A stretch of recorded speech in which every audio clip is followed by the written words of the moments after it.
Место за столом — это не просто точка в пространстве или набор пикселей в онлайн-руме. Это один из важнейших факторов, определяющих результат как в конкретной раздаче, так и на дистанции. И нет, речь не о том, что существует какое-то волшебное место, заняв которое игрок обречен на успех и сможет легко громить всяческих Линусов Лёлигеров и Алексов Фоксенов. Суть в том, чтобы правильно использовать сильные стороны положения за столом и уменьшить влияние негативных факторов, если таковые есть. Это Покер.ру. И сегодня мы расскажем, почему место за столом решает все. Подписывайтесь, чтобы улучшать свою игру вместе с нами.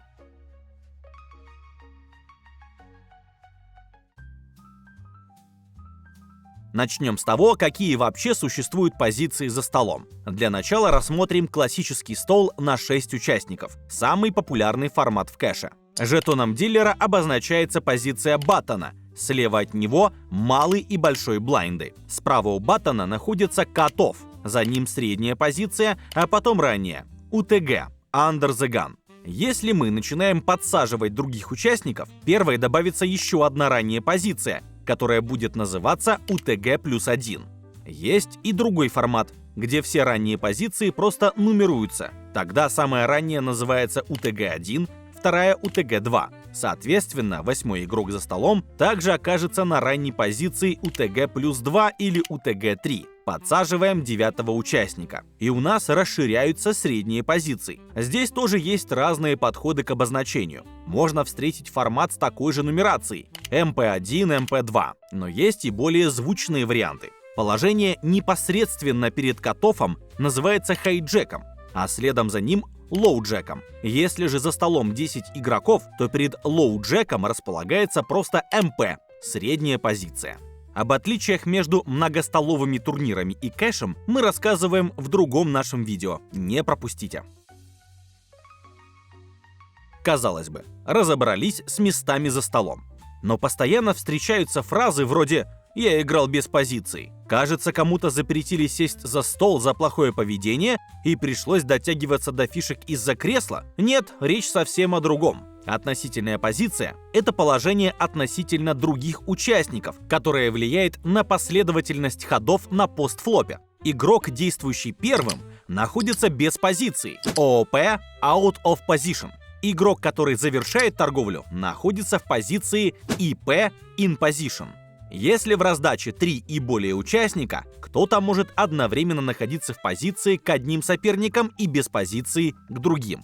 Какая разница? Огромная. Перечислим важнейшие преимущества игры в позиции. Информация. Покер — это игра, в которой главный фактор успеха является информация. И кто получает ее в самом большом объеме? Естественно, тот, кто имеет возможность оценить действия всех оппонентов до него. Каждый ход помогает ему лучше понять диапазоны соперников и принять более взвешенные решения. И наоборот, без позиции вы можете только догадываться, что там у соперников и какие действия они предпримут в ответ на ваш ход. Под контроль. Завершая торговлю, мы принимаем решение о том, каким хотим видеть банк на следующем этапе. Мы можем рейзить, если противник ставил. Можем просто уравнять. А если тот чекнул, можем или поставить, или сохранить его на том же уровне, чекнув вдогонку. У игрока без позиции такой свободы нет. Например, он очень хочет разогнать банк с сильной рукой. Опция рейза ему недоступна, а обычная ставка не так уж быстро увеличивает пот. Но есть же чек-рейз. Только вот в ответ на чек соперник может также спокойно чекнуть, оставив нас кусать локти из-за того, что мы не поставили. Реализация эквити. Вопреки мнению любителей, покерист входит в раздачу, чтобы реализовать эквити своей руки или своего диапазона.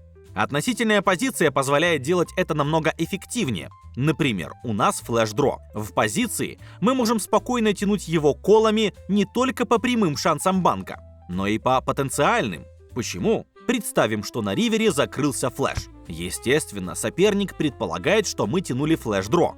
Но ведь не только такие руки были у нас в диапазоне. И что ему делать сильной рукой, которая может проиграть флешу? Ставить блок-бет и терять тонну value, если у нас не флеш? Ставить крупно, чтобы потерять больше фишек, если мы зарейзим? Чекать, теряя value, если мы чекаем вдогонку? Или гадать, что делать, если мы решим поставить сами? Любое решение выглядит плохим и в большинстве случаев так или иначе заставит соперника без позиции внести дополнительные фишки в пот. А теперь у нас флеш-дро без позиций. Мы дважды закалировали. На ривере закрылся флеш. Наши действия. Маленькая ставка, чтобы соперник наверняка уравнял. А покроем ли мы на дистанции расходы на предыдущие колы? Крупная ставка, на которую оппонент часто без раздумий выбросит. Опять же, это хорошо, если нам для кола терна хватало прямых шансов банка. А если нет, то мы просто заливаем деньги на дистанции. Итак, запоминаем. В зависимости от своего скилла и уровня соперника, в позиции мы реализуем в среднем на 15-30% больше эквити, чем без позиций. И наоборот, настолько же меньше мы реализуем без нее. И это огромное значение. Не верите нам? А как насчет поверить Филу Айви? Легенда покера говорил, что если бы ему пришлось постоянно играть без позиций, он без шансов проиграл бы даже собственной бабушке. Конечно, бабушка может быть суперпрофи, но навряд ли Айви имел в виду это. Психологическое давление. В позиции намного проще управлять поведением соперников. Например, 2 барреля в блеф позиции и без нее 2 огромные разницы. Когда мы ставим без позиции, соперник запросто протянет на ривер множество средних рук и почти все дро. Когда мы ставим в позиции, оппонент часто расстается с теми же руками еще на терне. Почему? Во-первых, он банально не всегда захочет создавать задел для сложного решения на ривере и просто выберет фолд. Мало ли с каким сайзингом вы решите поставить после. Во-вторых, ему банально не хватит потенциальных шансов банка. И если он хоть немного понимает математику, то не станет закапывать себя лишними колами. Кстати, многие новички совершают типичную ошибку. Начинают блефовать без позиции, где прием работает хуже всего. Чтобы понять, как это делать правильно, посмотрите в следующем видео о блефе в покере, когда и как обманывать правильно. Итак, мы разобрались с тем, какие позиции есть за столом. Усвоили мы и что такое относительная позиция и как она влияет на результат. Но что насчет самых лучших и худших положений? Очевидно, самое выгодное место — это баттон. Во-первых, игрок на баттоне всегда играет в позиции на постфлопе. Во-вторых, если до него никто не открылся, он может часто атаковать стартовый пот, то есть воровать блайнды. В-третьих, если до него был open raise, он может эффективно 3-бетить. Если оппонент часто калирует, у нас позиционное преимущество на постфлопе и все рычаги для управления ходом игры. Если часто выбрасывает, забираем увеличенный пот. Профит в любом случае. Даже в мультипотах баттон имеет колоссальное преимущество и без попадания в нац. Ведь если соперники продемонстрировали, что промахнулись мимо борда, наш блеф они станут уравнивать без явной охоты. И наоборот, если в мультипоте кто-то ставит, мы можем спокойно тянуть свой дро или слоуплеить нацы, а сопернику придется лишь догадываться, что там у нас. А какая позиция худшая? Таких сразу 2. Это малый и большой блайнды. Именно за их счет генерируется экшен в раздаче. Они создают стартовый пот, внося соответственно половину блайнда или 1 блайнд. Получается, что если они безропотно отдают эти слепые ставки, не борясь за них, малый блайнд теряет 50 больших блайндов на 100 раздач, а большой 100. Это тот самый win rate, а точнее lose rate, важнейший параметр для оценки игрока в покере. Суммарный win rate сильного регуляра редко превышает 10 ББ на 100 на микролимитах, а на высоких ставках он и вовсе лишь у топов, выше 5-6 ББ на 100. А здесь у нас сразу минус 50 и минус 100 ББ на 100 рук. Собственно, это главный недостаток этих позиций. Увы, полностью избавиться от потерь практически невозможно. В плюс их получится вывести только в очень слабых составах, в которых все соперники новички фит-офф-фолдеры. Но где же вы сегодня такие составы найдете? Поэтому задача не вывести их в плюс, а минимизировать потери. Нормой для регуляров считается lose rate минус 30 ББ на 100 на большом блайнде и минус 15 ББ на 100 на малом. Чтобы добиться таких значений, нужно очень плотно работать над стратегией именно в треугольнике баттон малый, блайнд большой, блайнд. Правильно защищаемся колами и полярным 3-бетом на большом блайнде, глушим соперников линейным 3-бетом на малом и разыгрываем лимиты. И все же, какая позиция хуже? Сложный вопрос. Большой блайнд отдает больше при формировании стартового банка. Из-за этого вынужден агрессивнее защищать слепые ставки, чтобы компенсировать потери. Малый блайнд отдает меньше, зато абсолютно всегда находится без относительной позиции на постфлопе, даже в противостоянии с большим блайндом.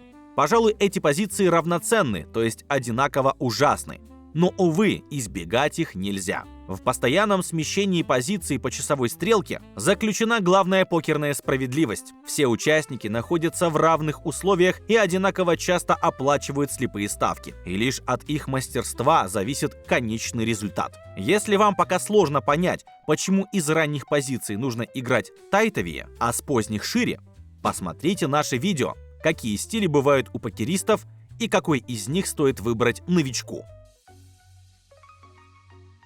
В заключение расскажем про принципы формирования диапазонов на префлопе. Мы уже знаем, что есть хорошие и плохие позиции. Выходит, остальные одинаково нейтральные. Но у мест от кат-оффа до УТГ есть существенное преимущество перед блайндами. Они вносят фишки в банк только по собственному желанию. Их ожидание в случае банального фолда равно нулю. Значит, они могут позволить себе заходить в розыгрыши только с теми руками, с которыми с высокой вероятностью покажут плюс на дистанции. Поэтому все позиции, кроме блайндов, называются свободными. Тем не менее, набор рук, с которыми можно показывать плюс, на разных местах различается. Причина в количестве соперников впереди. Ведь чем их больше, тем выше вероятность получить 3-бет или угодить в мультипот, размазав стартовое эквити. Значит, диапазоны должны быть тем уже и сильнее, чем раньше игрок начинает торговлю. Сравните диапазоны Open Raise на УТГ и Баттоне в 6 максе. Заметно, что игрок на ранней позиции обязан выбирать сильнейшие сочетания, многие из которых сможет защищать в ответ на агрессию. Зато Баттон может атаковать блайнды с половиной колоды и прекрасно себя чувствовать, даже если те огрызаются 3-бетами. Хотя часть рук он спокойно выбросит, и это не перекроет его прибыль в ситуациях, когда блайнды сфолдят и отдадут банк. Со второй частью он закалирует и окажется в относительной позиции, а значит снова реализует куда больше эквити, чем игроки на блайндах. Соответственно, основная ошибка современных любителей — это не столько слишком лузовые диапазоны, сколько неправильное построение в зависимости от позиций. Они просто берут набор красивых в их понимании стартеров и открывают с ними со всех позиций. Если до этого открылся соперник, они с ним же калируют, чтобы посмотреть флоп. В итоге они мало воруют блайнды, не добирая value на кат-оффе и баттоне, неэффективно защищаются на блайндах и в придачу слишком лузово входят в игру с ранних позиций. Естественно, соперники с радостью атакуют их широкие спектры, которые те не могут защитить. Такова роль позиций за столом и относительной позиции в покере. А какие еще промахи допускают любители, узнайте в другом нашем видео о 7 главных ошибках новичков в покере. Ставьте лайк, подписывайтесь.